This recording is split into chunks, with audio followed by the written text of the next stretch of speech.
Are there things you've stopped buying in order to save money? Well, someone asked a similar question in the Frugal subreddit, and there were more responses than there are crypto bros at a CrossFit gym. In today's video, we'll look at 12 things Frugal people said they are no longer buying, and we'll determine if they're a good way to save money or a little too extreme in a game I like to call Yes or Pass. Could we have gone with a simple yay or nay? Sure, but this isn't the Kiwanis Club, okay? This is my YouTube channel. We don't have to follow Robert's rules of order here. Why do old people always have to ruin the fun? Anyway, before we call this meeting to order, I move that we grow this channel to 1 million subscribers. All in favor? Like and subscribe. All opposed? Keep it to yourself, Kiwanis fans. But also, like and subscribe. Okay, number 1 on the list of things Frugal people quit buying to save money is plastic storage containers. Raja Sunshine said, plastic food storage containers like Rubbermaid for the most part. I've gradually switched to mostly glass, which doesn't get stained or absorb odors. Replacement lids are available online for cheap, so I can thrift the bowls and buy lids for them. This one I'm gonna go with a big fat yes. And here's why. It's not for the environment, because that's going down with or without me. But I do get really frustrated when that plastic storage container is stained, and I do think there's some merit to the whole microplastics and everything. And I think they just last longer. They feel sturdier. I feel like the food is better kept in glass versus plastic. And that's why this one gets a big ol' yes. Thanks, Bob. Okay, next up, bottled water. No Monk 8635 said, bottled water, ... Don't want to buy and throw away all that plastic. And Pomegranate Plain 9516 said, best investment, a reverse osmosis system with added minerals from Lowe's. Install it yourself or with the help of a plumber. Best water ever, and even better, drinking it from my glass cups and glass straws. Okay, here's the deal. I am all for being more sustainable with our water usage. Personally, I have not let go fully of my plastic water bottle habit. I know it's not great for me, but here's the deal. If you're suggesting that we should get reverse osmosis filtration systems, well, those can cost thousands of dollars versus spending $5 for a 32-pack of water that's gonna last you all month long. So get this, here's the math on it. You spend $5 a month for plastic water, times 12 months, $60 a year. Okay, it would take you a good 80, 90, 100 years to recoup on spending $5,000 on a reverse osmosis system. So for those reasons, this is not a frugal hack, but if you can swing it, I would call this bougie frugal if you want to get a water filtration system installed in your home. But in the meantime, just use a Brita. That feels like a nice middle ground here. It's not the same! So while plastic water bottles may not be the most frugal thing, since it's my show, my game, my rules, I'm gonna give plastic water bottles a yes. And then I'm gonna give this thousands of dollars for the filtration system a pass. Moving on. Another thing some frugal people are not buying, cigarettes.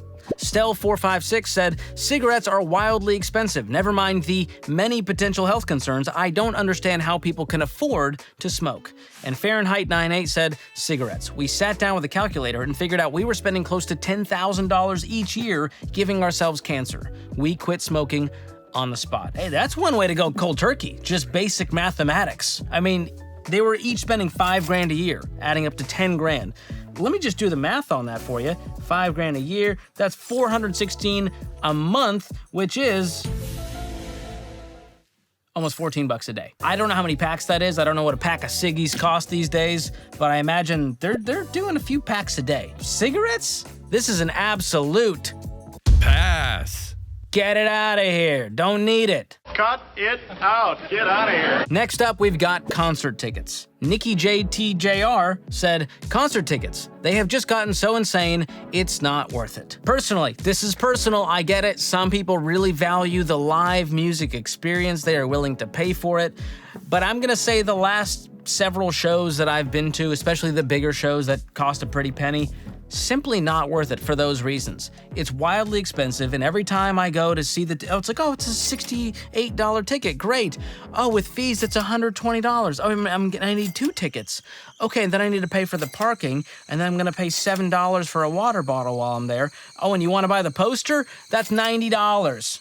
Oh, you want the hoodie? That's $400. No, thank you. Stop it. And I get it. I think artists should be paid well for the work they do, and it takes a lot of money to tour around the world. But sorry, Taylor, not gonna spend $3,500 to see you live when I can just wait and see it on Disney Plus without annoying Taylor Swift fans for free. Not that they're all annoying, it's just that they're all annoying.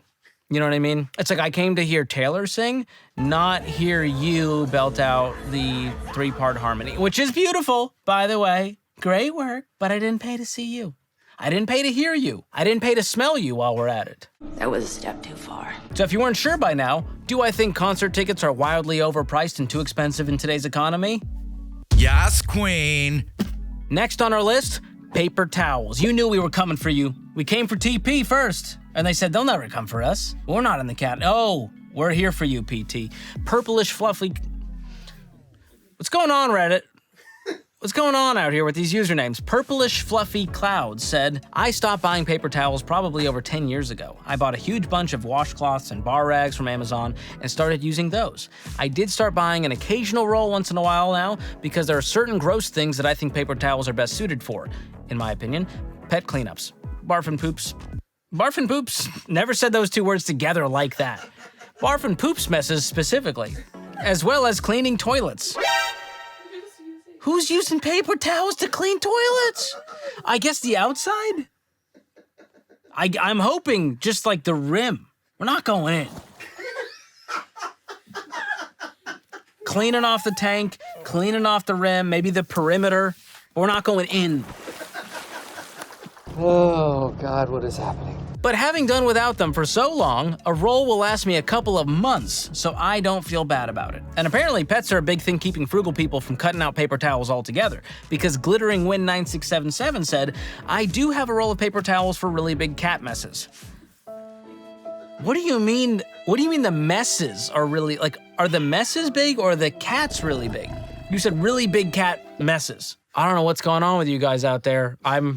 You're on my prayer list. I'm gonna say that much. Nah, I'm not praying for that. But yes, as a person who has 2 French bulldogs and a really messy baby, I personally use a lot of paper towels.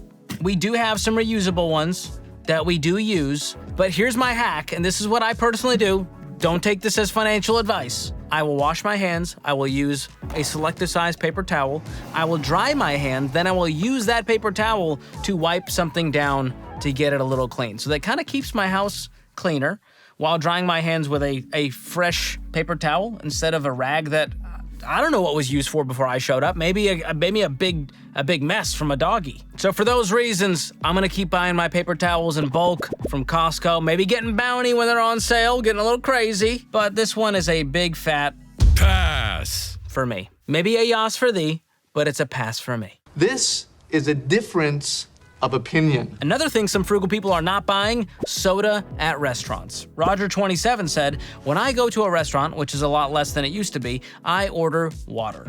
I will not entertain $4.50 for a soda. And Countess of Cocoa said, I carry sugar-free water flavor packets with me. I order water at restaurants and use some of that for flavor. Paying for lousy carbonated soda is a thing of the past. Well, look at you guys really sticking it to the man. I personally, unless I'm gonna get like a craft cocktail or something really interesting, or I'm forced to buy a drink because I'm at like a comedy club, and even then I'm just gonna do a club soda or a bottle of water to keep it cheap. I think this is one of the biggest ripoffs in human history. That's a little bit dramatic. It's costing the restaurant, I don't know, 10 cents for the level of carbonation and syrup they're using in their sodas. So I'm not gonna have a bajillion-dollar markup. And here's the stat on this. Business Insider reported the markup for soda at restaurants is 1,150%.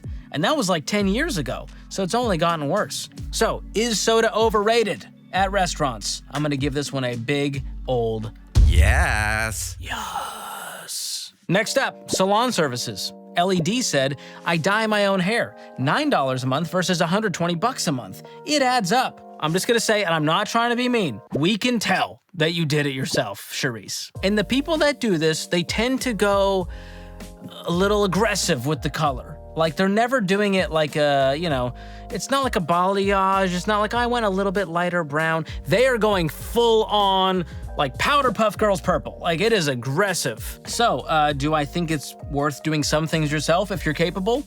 Yes. Do I think sometimes it can go awry and then you need to go to a salon to get it fixed? Absolutely. And I don't know if you can tell, I don't do this myself. I don't have a Flowbee at home that I'm just going to town with.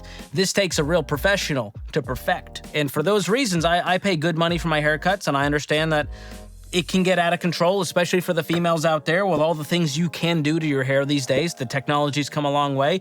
It can get exorbitant and very expensive. So I would try to limit it, get simple cuts, try to maintain a look that isn't expensive, and you'll have a better life. So, is it worth the DIY salon? I'm gonna have to give this one a Pass.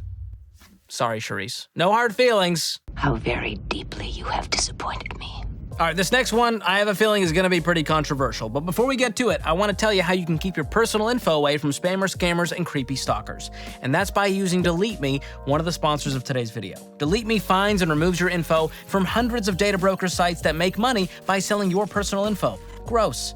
And Delete Me does the hard work for you, and they send you a report showing you exactly where they found and removed your data and how much time they've saved you. So help protect yourself from the risks of online scams and data breaches with our friends at Delete Me. And right now, you can get 20% off their plans by going to joindeleteme.com/George or click the link in the description. And before we get back to how people are saving money, let's talk about where you're saving your money. If you're stashing cash for a used car, a down payment on a house, an overpriced ticket to see Travis Kelce's girlfriend, your money should be working for you. And for that, I recommend a high-yield savings account like the one offered by Laurel, one of the sponsors of today's video. Right now, your account balance will earn top-tier APY. Plus, there's no minimum balance required to open an account, your deposits are FDIC insured, and there's no hidden fees. You can learn more by going to laurelroad.com/George or click the link in the description. Okay, this next one might stir up some drama in the comments, but one thing some frugal people are not buying: real Christmas trees. Not my words. Reddit, go after them. They can handle it. Merritt Neath said, they became ridiculously expensive here, so I bought a nice artificial one on sale after Christmas a few years ago and never looked back. And here's a fact for you. According to the American Christmas Tree Association, which I would love to be a member of if they're accepting new members, 77% of Americans displaying a Christmas tree this year say they will go with a fake one. I have tried the real tree lifestyle, and I found that it's just not for me. Well, then apparently you hate fun. It's not for me. The thing dies, you gotta then get it recycled, the needles are falling everywhere, the dogs are munching on it. It's just a little bit too much work for me, and I like to reduce, reuse, recycle. So for the folks out there who have given up the real tree lifestyle and went for the artificial, I'm with you. I'm gonna give this one a Yes. And it's not just real trees people are giving up. Some people aren't buying seasonal decor altogether. Chompy283 said, for me, I am no longer buying seasonal things. The mums are out and I think they are pretty and add value to my porch. Turns out that I am really not good at caring for flowers and they usually expire in short order. They go on to talk about pumpkins and how they stopped buying those too because they got expensive. And this one I am totally with you on. While if that's your thing, you want to go all out decorating, I don't want you to lose your school spirit. I think that's a beautiful, wonderful thing that brings people joy. But do you need to go crazy and rob a Hobby Lobby and spend hundreds of dollars a year on this? Absolutely not. Get a few classic items that you can reuse year to year. Go easy, go simple, go tasteful, and keep the budget tight. So I'm with them on this one. I'm gonna cut the seasonal decor and give this one a big old Yes. yes. Now we move from seasonal to seasoning. Hit Point Gamer said, I buy individual spices and then mix them for dishes I'm cooking. No sense in paying $2 for a packet of taco seasoning when I can put something together for pennies. And look who's back, Purplish Fluffy Cloud said, I buy all my spices in bulk now and just refill my spice jars. It's so much cheaper that way. While I agree it can be cheaper to make your own spice blends at home, I don't think that spice blends and taco seasoning packets is what is busting the budget, okay? Aldi, Trader Joe's, Walmart, even buying spice blends in bulk from, Costco or Sam's Club, it's not a deal breaker for me. So I don't feel like this is the place that you really need to go frugal. So personally, for me and my family, I'm gonna give this one a pass. It's just not for me. But let me say, don't settle for bland food. There is no need to practice the ruthless elimination of curry. Where my John Mark Comer fans at? The Venn diagram of my audience and John Mark Comer fans, slim. He's a man of the cloth. Okay, next on the list, dog toys and dog treats. Funk It In said, my dog doesn't care what the toy looks like, he just cares that it squeaks. He has a bin full of toys, but if an ear falls off or a seam rips open, I repair the toy with heavy-duty thread. I also recycle the squeakers inside of toys beyond repair. The squeaker is usually a plastic nubby ball the size of a tennis ball. I'll use a t-shirt, a sock, or some other piece of recycled clothing and sew the cloth around the ball. Boom, new toy. He loves them because my scent is on them. All right. I think that's sweet, but also What's going on, man? Doing okay? How do you know he loves them? Because your scent is on. And what do you mean your scent? Are you like rubbing this on your chest before you give it to him? Be like, hey, bud, smells like me, huh? I don't know. Maybe my dogs aren't the type to want to smell my scent. That's the same dog that wants to eat poop off the street, my guy. I wouldn't be like super complimented that he loves your scent. Do you love me too? No? Oh, no. This guy particularly is overboard, but I'm with him that I think dog toys, dog treats are a total waste of money. My dogs will play with just about anything. Of course, they have plenty of toys at home, but we don't buy more unless the ones they have are completely destroyed. For this one, I'm agreeing. I'm gonna give this one a big old Yes. Next up, we've got DoorDash. Chadek said, never again. I used to do it a lot when I had no car. I could have bought a car with the amount I spent on DoorDash over a few years in the pandemic. I have friends who have cars and still DoorDash food. Incredible laziness. This one is personal to me. This one I strongly agree with. I don't DoorDash food unless it's a borderline emergency. Like there's no way I can leave the house. I'm incapacitated and we're stuck at home and we must have the food dashed. Because if you've actually seen the prices that they charge, it's generally well above the actual menu price if you had just gone to the restaurant, on top of the fees and the tips, and you should tip well if you're door dashing. And one of the worst parts of these food delivery apps is the hidden fees. In 2022, online food delivery in the US carried an average hidden cost of $12.80 per order. And it was made up of service fees, delivery fees, and of course tips. So do I think DoorDash and Uber Eats is a scam unless totally necessary or unless you're driving and making money? Yes, queen. So all in all, the Redditors came through with some solid tips for saving money. Some are a little extreme, but plenty of these are totally worth trying. Because let's be real, things are expensive right now. And even if you don't want to be the guy who cuts your own hair, there are some things you can do to minimize the pain of high prices. For one, you can be a smart consumer. You can save money by just doing some research to find the best deals or alternatives. On top of that, make sure you're living on less than you make and sticking to a monthly zero-based budget. I know it sounds basic, but this is how you get ahead with money. This is how you create financial margin. And if you're really struggling financially, you probably need to do more than just stop buying seasonal decor. If you have a car payment, a student loan payment, a credit card payment, getting rid of those things is probably going to help you a lot more than ditching the doggy treats. So get that debt out of your life ASAP so you can start giving, saving, and spending money on what's important to you, even if it is a Dr. Pooper squeaky toy for your cockapoo. And let me know in the comments if there's something you've stopped buying in order to save money, and bonus points if you share a cheaper alternative. And if you want to be extra frugalicious, check out this video to see 12 rules for a frugal life, or click the link in the description below. Thanks for watching. We'll see you next time.